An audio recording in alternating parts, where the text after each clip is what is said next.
विक्रम बेताल पर सबसे पहला धारावाहिक रामानंद सागर ने बनाया था, जो दूरदर्शन पर हर रविवार 4:30 बजे दिखाया जाता था। इसका पहला एपिसोड 1985 में प्रसारित किया गया और लोगों ने इसे बेहद ही पसंद किया और आज भी इसका यूट्यूब पर जलवा कायम है। दरअसल ये धारावाहिक लगभग 2500 साल पहले लिखे काव्य बेताल पच्चीसी पर आधारित था। इस काव्य को महाकवि सोमदेव भट्ट ने लिखा था। अगर आपने इस धारावाहिक को ध्यान से देखा होगा तो ये धारावाहिक 28 एपिसोड्स में प्रसारित किया गया था। रामानंद सागर जी ने अपनी कड़ी मेहनत से विक्रम और बेताल के किरदारों का सजीव चित्रण किया, पर हैरानी की बात ये रही कि रामानंद सागर जी ने इस विक्रम बेताल की सीरीज का कभी अंत नहीं दिखाया। उन्होंने न तो वो आखिरी कहानी हमें दिखाई जिसके सवाल का जवाब विक्रम नहीं दे पाया, और न ही ये बताया कि विक्रम उस पेड़ पर लटकी लाश को उस तांत्रिक के पास ला पाने से सफल हुआ या नहीं। सवाल ये उठता है कि रामानंद सागर जी को क्या डर था? क्या आखिरी कहानी दिखाने पर जनता के बीच हड़कंप मच सकता था? क्या विक्रम का उस आखिरी कहानी से जुड़े सवालों का जवाब न दे पाना विक्रमादित्य की बेताल से हार को दर्शा सकता था? कारण कुछ भी रहा हो, वो आखिरी कहानी बेहद अजीब और अलग सी है। इस वीडियो में हम वही आखिरी कहानी अपने सब्सक्राइबर्स के लिए लाए हैं जो टीवी पर कभी नहीं दिखाई गई और न ही आपने कभी सुनी होगी। तो बिना कोई समय गवाए आइए शुरू करते हैं विक्रम बेताल की वो आखिरी कहानी।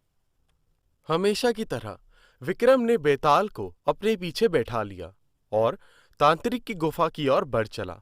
आज रात ज्यादा भयंकर प्रतीत हो रही थी, मानो सब कुछ थम सा गया हो। तभी बेताल हंसता हुआ बोला, विक्रम, तू मुझसे पक चुका होगा, तू अपनी जिद छोड़ क्यों नहीं देता? विक्रम मंद मंद मुस्कुराता रहा, पर कुछ बोला नहीं। बेताल फिर बोला, तू बहादुर, चतुर और कर्मठ तो है ही, पर ढीठ भी है। चलो कोई बात नहीं, रास्ता लंबा है। आज मैं तुझे एक विचित्र कहानी सुनाता हूं। ध्यान से सुन विक्रम, क्योंकि इस कहानी से जुड़ा एक सवाल मैं तुझसे पूछूंगा। अगर तू बोला तो मैं उड़ जाऊंगा, और अगर सवाल का जवाब जानते हुए भी तू चुप रहा तो मैं तेरे सर के टुकड़े टुकड़े कर दूंगा। अब ध्यान से सुन विक्रम। बहुत साल पहले दक्षिण पंथ में एक मांडलिक राजा राज करता था, जिसका नाम धर्मराज था। धर्मराज बेहद ही पराक्रमी राजा था।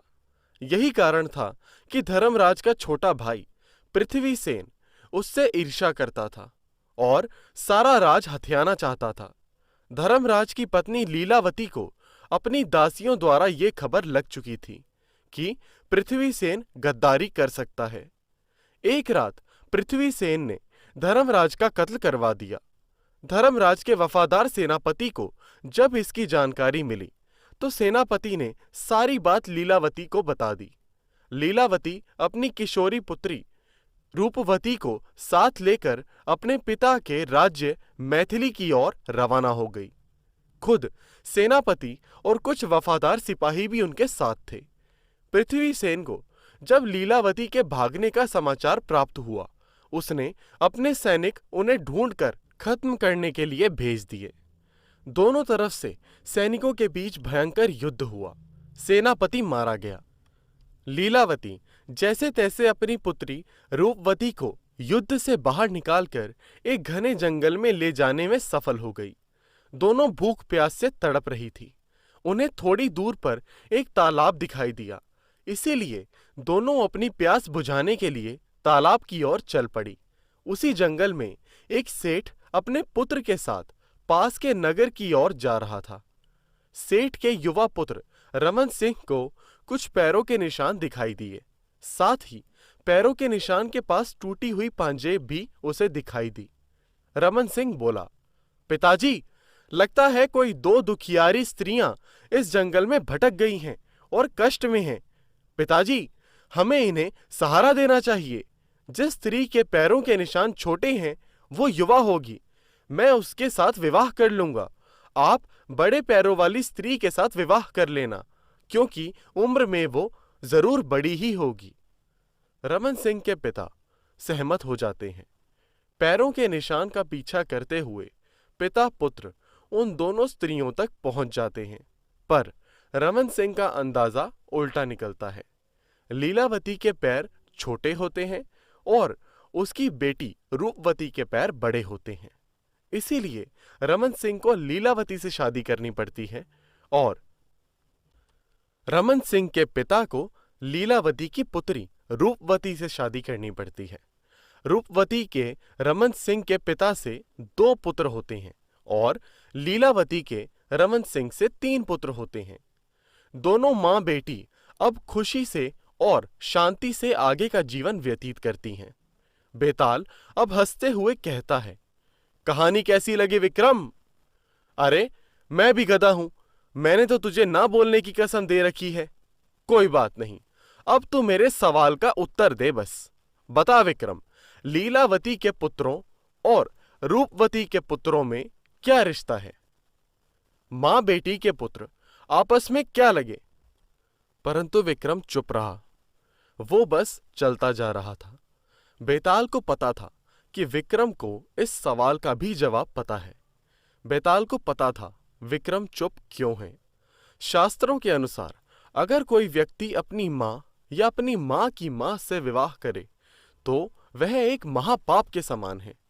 यहां पर भी रमन सिंह की मां रूपवती थी, चाहे वो उम्र में छोटी ही क्यों न हो, और रूपवती की मां लीलावती थी, जो रमन सिंह की पत्नी थी। ऐसे महापाप से युक्त रिश्ते या संबंध का बखान करने से अच्छा विक्रम ने अपना सर टुकड़े टुकड़े करवाना ही ठीक समझा। परंतु बेताल सारी बात भांप चुका था। बेताल बोला, वाह विक्रम वाह, धन्य हो तुम, धन्य हो तुम्हारा कुल। तुम बहादुर, निडर, कर्मठ, बुद्धिमान तो हो ही, साथ ही साथ हिंदू सनातन धर्म के सच्चे अनुयायी भी हो। विक्रम, अब मेरी बात ध्यान से सुन। जिस तांत्रिक के पास तू इस लाश को ले जा रहा है, वो इस लाश को अपनी तांत्रिक क्रिया में प्रयोग करेगा, पर इससे पहले वो तेरी बलि भी देगा। वो तुझसे अपने इष्ट देव को नमस्कार करने के लिए कहेगा, और जैसे ही तू झुकेगा वो तेरा सर धड़ से अलग कर देगा। तेरी बलि देकर और उस लाश से अपनी तांत्रिक क्रिया पूरी कर कर वो पूरे विश्व का सम्राट बन जाएगा। तुम्हें किसी भी तरह उसकी ये योजना विफल करनी होगी। अब मैं इस लाश को छोड़कर जा रहा हूं, तुम मेरी बात ध्यान रखना। विक्रम लाश को कांधे पर उठाए हुए आखिरकार उस तांत्रिक के पास पहुंच गया। तांत्रिक की खुशी का ठिकाना न था। वाह विक्रम वाह, मुझे पता था तुम इस कार्य में सफल होगे। मेरे इष्ट भी तुमसे आज बहुत प्रसन्न हैं। आओ इन्हें प्रणाम करो। विक्रम को बेताल की बात याद थी। विक्रम बोला, हे बाबा, ये आपके इष्ट हैं। पहले आप मुझे इनको प्रणाम करने की सही मुद्रा बताइए, फिर मैं सही से इन्हें प्रणाम कर पाऊंगा। तांत्रिक मान गया। जैसे ही उस तांत्रिक ने प्रणाम के लिए सर झुकाया, विक्रम ने बिजली की गति से मयान से तलवार निकालकर तांत्रिक का सर धड़ से अलग कर दिया।